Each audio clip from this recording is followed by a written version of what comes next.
Study IQ IAS, अब तैयारी हुई अफोर्डेबल।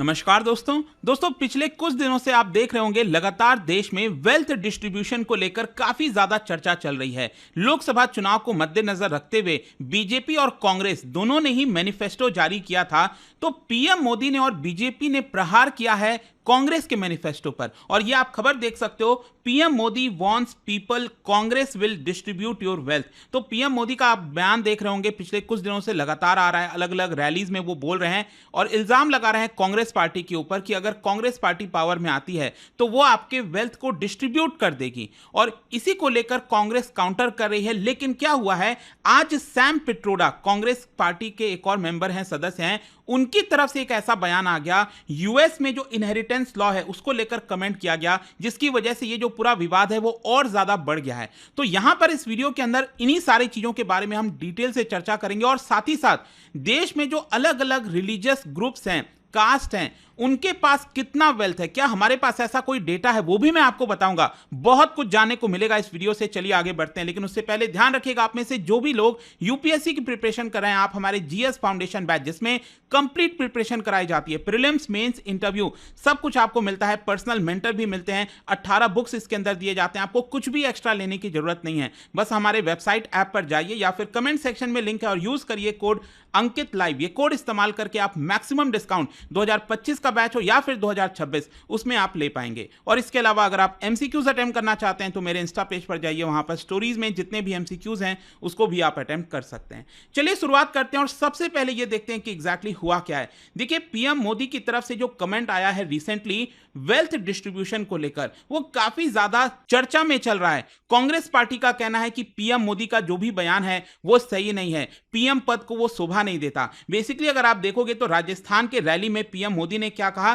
पहले जब इनकी सरकार थी, मतलब कांग्रेस की सरकार थी, तो इन्होंने कहा था कि देश की संपत्ति पे पहला अधिकार मुसलमानों का है। तो बेसिकली वो जो मनमोहन सिंह जी का बयान था यूपीए के दौरान, उसको वो कोट कर रहे थे। तो इसी को लेकर पीएम मोदी ने कहा कि इसका मतलब यह संपत्ति इकट्ठा करके किसको बांटेंगे, जिनके ज्यादा बच्चे हैं उनको बांटेंगे और घुसपैठियों को बांटेंगे। तो एक तरफ से उनका यह इशारा था कि जो कांग्रेस पार्टी इस समय कर रही है, जो मैनिफेस्टो जारी की है, उसके अंदर वेल्थ डिस्ट्रीब्यूट करेगी कांग्रेस पार्टी। और भी कई तरह के, जैसे मंगलसूत्र वगैरह को भी लेकर, मैं उसमें जाना नहीं चाहता डीपर, लेकिन क्वेश्चन यहां पर यह है कि कांग्रेस पार्टी का जो अभी मैनिफेस्टो जारी हुआ था, क्या उसमें वेल्थ डिस्ट्रीब्यूशन को लेकर कोई चर्चा की गई है? देखो, डायरेक्टली कहीं पर वेल्थ डिस्ट्रीब्यूशन शब्द का इस्तेमाल नहीं किया गया है, लेकिन यहां पर आपको पता ही होगा, कांग्रेस पार्टी लंबे समय से, स्पेशली राहुल गांधी जी बार बार यह कह रहे हैं कि सोशो इकोनॉमिक कास्ट सेंसस देश भर में होना चाहिए, और अगर उनकी सरकार आती है तो यह पूरा सेंसस कंडक्ट कराया जाएगा।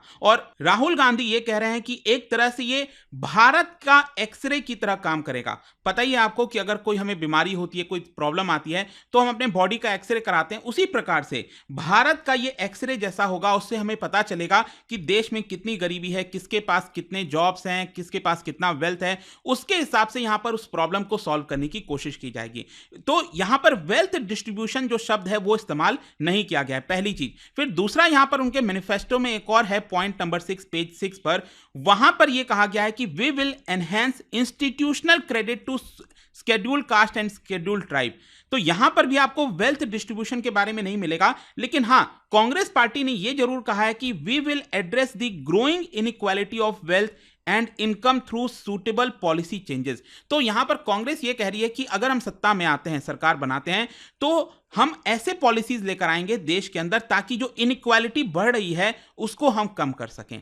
तो इसी को लेकर अब थोड़ा सा हमें समझना है कि अगर हम जानना चाहें कि भारत में वेल्थ डिस्ट्रीब्यूशन किस हिसाब से है, तो क्या हमें पता चल सकता है? देखो, हमारे पास कोई भी ऑफिशियल डेटा इसको लेकर नहीं है कि किस ग्रुप के पास, मतलब हिंदू अपर कास्ट में, मुस्लिम्स में, हिंदू ओबीसीज में, यहां पर किसके पास कितना वेल्थ है, किसके पास कितना जमीन है, जायदाद है, गोल्ड है, ये एग्जैक्ट डेटा नहीं है। लेकिन मैं आपको बता दूं, 2020 में एक स्टडी पब्लिश किया गया था by the Indian institute of Dalit studies, जो कि ICSSR का ही पार्ट है, रिकॉग्नाइज्ड रिसर्च इंस्टीट्यूट है। उन्होंने यहां पर यह रिपोर्ट सबमिट किया था जिसका नाम है study report on inter group inequality in wealth ownership in India. और उसमें यह बताया था कि देश में जो सबसे ज्यादा वेल्थ है वो आपको बेसिकली जो upper Hindu, upper caste, high caste जो हिंदूज हैं उसके पास देखने को मिलता है, और जो बाकी के लोग हैं, स्केड्यूल्ड ट्राइब, स्केड्यूल्ड कास्ट और मुस्लिम्स, उनके पास वेल्थ ओनरशिप कम है। कितनी कम है मैं आपको कुछ आंकड़े बताता हूं। इस रिपोर्ट के आधार पर यह बोला गया कि देश के जितने भी हाउस होल्ड्स हैं उसका 41% जो वेल्थ है वो हिंदू हाई कास्ट के पास है। ठीक है, अब बोला गया कि हिंदू ओबीसीज के पास 31% वेल्थ है, उसी प्रकार से मुस्लिम्स के पास 8% वेल्थ है, स्केड्यूल्ड कास्ट के पास 7.3% वेल्थ है, और स्केड्यूल्ड ट्राइब्स के पास 3.7% का वेल्थ है। अगर हम इसको कंपेयर करें हाउस होल्ड्स के हिसाब से, मतलब देश के अंदर जो total number of house holds हैं, अगर जैसे मान लो अगर मैं कहता हूं कि हिंदू हाई कास्ट, ठीक है, इनका जो टोटल हाउस होल्ड्स अगर आप देखोगे परसेंटेज में तो ये 22.2% है। तो हाउस होल्ड्स इनके पास 22.2% है, लेकिन वेल्थ कितना है, 41% है। तो इससे आपको समझ में आएगा कि किस ग्रुप के पास कितना वेल्थ है। उसी प्रकार से अगर हम हिंदू ओबीसीज की बात करें तो हाउस होल्ड्स इनका है 35.8%, लेकिन वेल्थ कितना है, 31%। उसी प्रकार से अगर हम मुस्लिम्स की बात करें तो जो total number of house holds हैं देश में, वो उसमें से 12% मुस्लिम्स के हाउस होल्ड्स हैं, लेकिन वेल्थ कितना है मुस्लिम्स के पास, 8% है। और उसी प्रकार से स्केड्यूल्ड कास्ट का हाउस होल्ड्स है 17.9%, लेकिन वेल्थ है 7.3%। और स्केड्यूल्ड ट्राइब्स की बात करें तो यहां पर हाउस होल्ड्स है उनका 9.1% और वेल्थ है 3.7%। तो इस आंकड़े से आपको समझ में आ रहा होगा कि यहां पर जो हिंदू हाई कास्ट है उनके पास ज्यादा वेल्थ है यहां पर। ठीक है, तो ये आपको इनइक्वालिटी थोड़ी समझ में आ जाएगी। देखो, ये सारी चीजें हम तभी डिस्कस कर रहे हैं क्योंकि देश में एक तरह से माहौल बन रखा है, देश में इसको लेकर काफी चर्चा हो रही है। तो एज अ जागरूक नागरिक आपको ये सारे डेटा, ये सारी चीजें थोड़ी बहुत पता होनी चाहिए। ठीक है, अब अगर हम यहां पर टोटल वैल्यू की बात करें, वैल्यू ऑफ वेल्थ की, तो हिंदू हाई कास्ट के पास करीब 1,46,394 बिलियन रुपीज है। ध्यान रखिएगा, मैं डॉलर नहीं कह रहा हूं, रुपीज कह रहा हूं। फिर अगर हम इसको कंपेयर करें जो स्केड्यूल्ड ट्राइब्स के पास है, स्केड्यूल्ड ट्राइब्स के पास 13,268 बिलियन रुपीज है, which is 11 times less than the wealth of Hindu high cast. और उसी प्रकार से मुस्लिम्स के पास जो वेल्थ है it is around 28,707 billion rupees. तो आई होप आपको समझ में आ गया होगा कि ये जो स्टडी कराई गई थी 2020 में, उसके तहत किस ग्रुप के पास कितना वेल्थ देखने को मिलता है। तो चलो यहां पर गोल्ड के बारे में भी देख लेते हैं, क्योंकि गोल्ड को लेकर भी डेटा है। हिंदू ओबीसीज के पास सबसे ज्यादा गोल्ड है। यहां पर ध्यान रखिएगा, हिंदू हाई कास्ट के पास जो टोटल नंबर ऑफ गोल्ड्स हैं वो 31% है, देश भर में जितना गोल्ड है, और हिंदू ओबीसीज के पास करीब 40% का गोल्ड है, और मुस्लिम्स के पास 9.2% का गोल्ड है, और स्केड्यूल्ड ट्राइब्स के पास 3.4% का गोल्ड है। तो ये डेटास वगैरह मैंने आपको बता दिया। तो एक्चुअली क्या है, इसको लेकर जो पूरा डिबेट छिड़ रखा था देश भर में, इसी को लेकर और ज्यादा ये एक डिबेट में और ज्यादा सनसनी मच गई जब कांग्रेस पार्टी के जो लीडर हैं सैम पिट्रोडा, अक्सर आपको पता ही होगा ये भी काफी विवाद में रहते हैं, कई बार इनके द्वारा ऐसा बयान दे दिया गया है। खैर, ये काफी खुलकर भी बोलते हैं, मैं ये कहूंगा कि जो भी उनका राय होता है उसको लेकर मतलब खुले तौर पर ये बोलते हैं, लेकिन कई बार इस चीज को लेकर विवाद भी हो जाता है। और वही हुआ यहां पर, जो कांग्रेस पार्टी इसको डिफेंड कर रही थी, क्योंकि पीएम मोदी की तरफ से, बीजेपी की तरफ से लगातार चार्जेस लगाए जा रहे थे कि कांग्रेस पार्टी आपका जो मंगलसूत्र है उसको भी बेचकर डिस्ट्रीब्यूट कर देगी, आपके जो सोना है, आपके पास वेल्थ है, उसको भी डिस्ट्रीब्यूट कर देगी। तो कांग्रेस पार्टी उसको डिफेंड कर रही थी कि हम ऐसा कुछ नहीं करने वाले। तो यहां पर क्या हुआ कि सैम पिट्रोडा का जो बयान आया, स्पेशली उन्होंने एग्जाम्पल ले लिया यूएस के अंदर इनहेरिटेंस टैक्स का।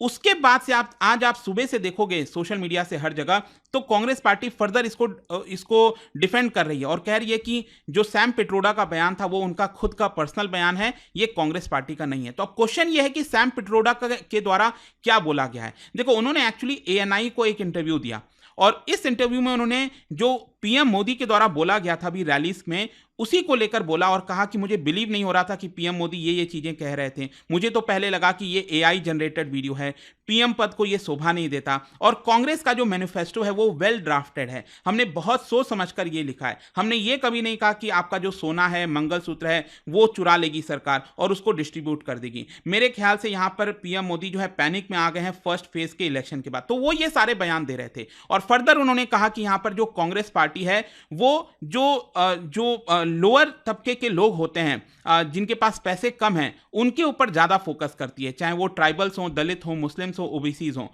तो हमारी पॉलिसीज यहां पर आएगी ऐसी इस प्रकार से, ताकि इनइक्वालिटीज देश में जो बढ़ी है पिछले 10 साल में, हम उसको कम कर सकें। इस तरह की पॉलिसीज हम लाने की कोशिश करेंगे। मतलब हमारी पॉलिसीज एक तरह से जो वेल्थ कंसंट्रेशन होता है उसको प्रिवेंट करेगी। एक तरह से मोनोपोली एक्ट जो होता है ना, उसी प्रकार का एक्ट हम लेकर आएंगे ताकि कंसंट्रेशन ना हो वेल्थ का। लेकिन इसी बीच क्या हुआ, उन्होंने यूएस का एग्जांपल दे दिया। और यूएस का एग्जांपल उन्होंने क्या दिया, उन्होंने कहा कि अमेरिका के अंदर इनहेरिटेंस टैक्स है। और देखिए उन्होंने क्या बोला है, उन्होंने एग्जांपल दिया कि अगर मान लो अमेरिका में आपके पास $100 मिलियन है, ठीक है, और आपकी मृत्यु होती है, तो आज के डेट में अगर आप देखोगे भारत में क्या होता है, आपके पिताजी के पास जो भी जायदाद है, जो भी वेल्थ है, तो उसका बेटे के पास आ जाती है। इसी तरह से चीजें चलती रहती हैं। बेटा बेटी जिस तरह से भी वेल्थ डिस्ट्रीब्यूट होता है, ऐसा तो है नहीं कि आप अपने पड़ोसी को उस वेल्थ में से बांट देते हो, ऐसा नहीं है। आपके फैमिली में ही रहता है ना वो वेल्थ बेसिकली।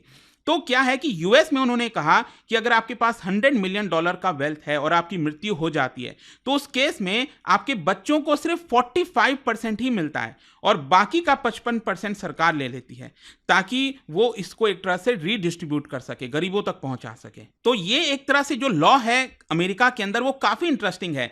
तो यहां पर एक तरह से ये कहा जाता है कि आपका जो भी वेल्थ क्रिएट हुआ है आपके जीवन काल में, वो पूरा का पूरा आपके बच्चों में नहीं जाना चाहिए, वो एक तरह से आधा जो है वो एक तरह से डिस्ट्रीब्यूट हो जाना चाहिए पब्लिक में। ये एक तरह से कानून कहता है। वैसे मैं आपको बता दूं, जब मैं इसके बारे में देख रहा था यूएस में एक्चुअली चक्कर क्या है, देखो यूएस में ऐसा नहीं है कि हमेशा ऐसा ही होगा कि 55% सरकार ले लेगी और 45%। एक्चुअली यूएस में अलग अलग स्टेट में अलग अलग कानून आपको देखने को मिलेंगे। कहीं पर कुछ कानून है, कहीं पर जैसे, और इसमें भी थ्रेशोल्ड है, आपके पास एक पर्टिकुलर लिमिट से ज्यादा वेल्थ है तभी सरकार आपसे पैसा लेगी, ऐसा नहीं है कि पूरा का पूरा ले लेगी।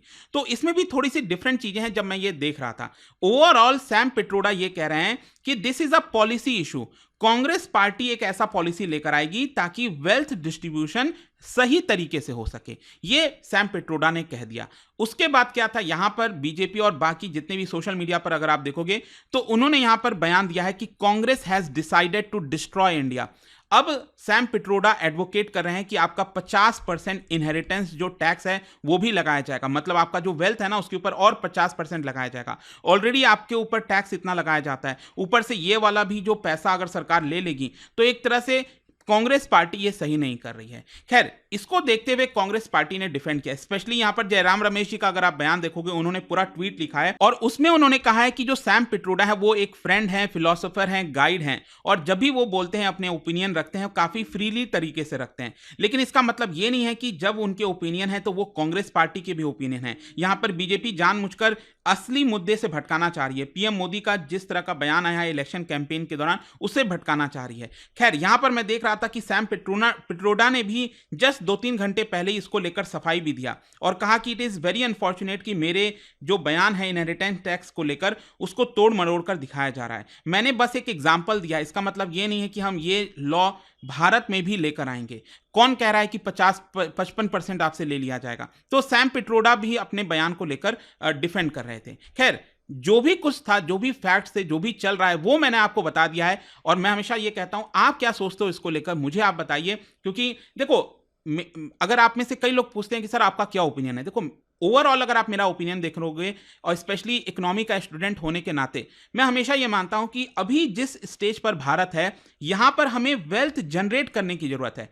देखो, इनइक्वालिटी बढ़ेगी ही बढ़ेगी, आप उसको रोक नहीं सकते हो। आप समझिए 1991 के पहले देखिए क्या होता था भारत के अंदर। 1991 के पहले हम एलपीजी रिफॉर्म्स नहीं था देश में, बहुत सारे इश्यूज थे, तो हमारे पास हमारी जीडीपी बढ़ती ही नहीं थी उतनी।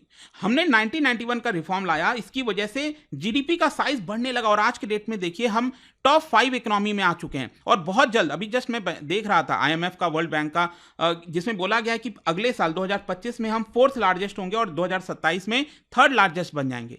तो यहां पर क्या होता है कि जब जीडीपी बढ़ रही होती है ना, तो उसमें जाहिर सी बात है, ये ऑब्वियस है कि उसमें इनइक्वालिटी बढ़ेगी बढ़ेगी। आप ये नहीं सोच सकते कि इनइक्वालिटी बढ़ेगी ही नहीं। लेकिन जो पहले गरीबी भारत में होती थी, क्या वो आज गरीबी है? वैसी नहीं है।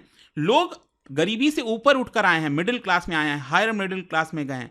तो यहां पर अभी हमारा पूरा का पूरा फोकस जीडीपी को और बढ़ाने में लगाना चाहिए, ताकि ओवरऑल पर कैपिटा हमारी जीडीपी बढ़ सके। हाँ, एक पर्टिकुलर स्टेज पर जब हम पहुंच जाएं, जैसे अमेरिका, यूरोप के कई देश, तब हम यहां पर इनइक्वालिटीज को और कैसे कम कर सकते हैं उसके ऊपर ज्यादा फोकस कर सकते हैं। तो ये मेरा एक ओवरऑल पर्सनल ओपिनियन रहता है इस चीज़ को लेकर जब भी ये सवाल मेरे से पूछा जाता है। खैर, आप क्या सोचते हैं इसको लेकर मुझे कमेंट्स में जरूर बताना। और जाने से पहले एक इंटरेस्टिंग क्वेश्चन, क्या आप बता सकते हो कि पॉवर्टी भारत में अगर हम गरीबी की बात करें तो उससे रिलेटेड कई सारे फैक्टर्स हैं, आपको बताना है इनमें से वो कौन सा फैक्टर नहीं है जो पॉवर्टी में कंट्रीब्यूट करता है। देखो ये ट्रिकी क्वेश्चन है, इसको ध्यान से पढ़िएगा और इसका आंसर करिए। इसका राइट आंसर आप सबको पता है, मेरे इंस्टाग्राम पर तो मिलेगा ही, वहां पर अगर आप नहीं हो कोई बात नहीं, टेलीग्राम से ले सकते हैं इसका सही उत्तर। मैं कई सारे जो एमसीक्यूज हैं वो यहाँ पर स्टोरीज में डालता रहता हूँ। अगर आपको पीडीएफ चाहिए तो टेलीग्राम पर आइए, अलग अलग सोशल मीडिया पर आप जुड़ पाओगे। और जैसा मैंने आपको बताया, अगर आप यूपीएससी की तैयारी कर रहे हैं, कोई भी बैच चाहते हैं, चाहे वो यूपीएससी से रिलेटेड हो, स्किल बेस्ड कोर्सेज हो, स्टॉक मार्केट, एक्सेल अगर आपको सीखना है, माइक्रोसॉफ्ट एक्सेल वगैरह, वो सब कुछ अवेलेबल है। बस ऐप पर जाइए, कमेंट सेक्शन में लिंक है और यूज करिएगा कोड अंकित लाइव ताकि आपको मैक्सिमम डिस्काउंट मिल जाए। आई होप की वीडियो आपको पसंद आया होगा। मिलता हूं आपसे next time. Till then, thank you very much, see you soon. Study IQ IAS, अब तैयारी हुई अफोर्डेबल।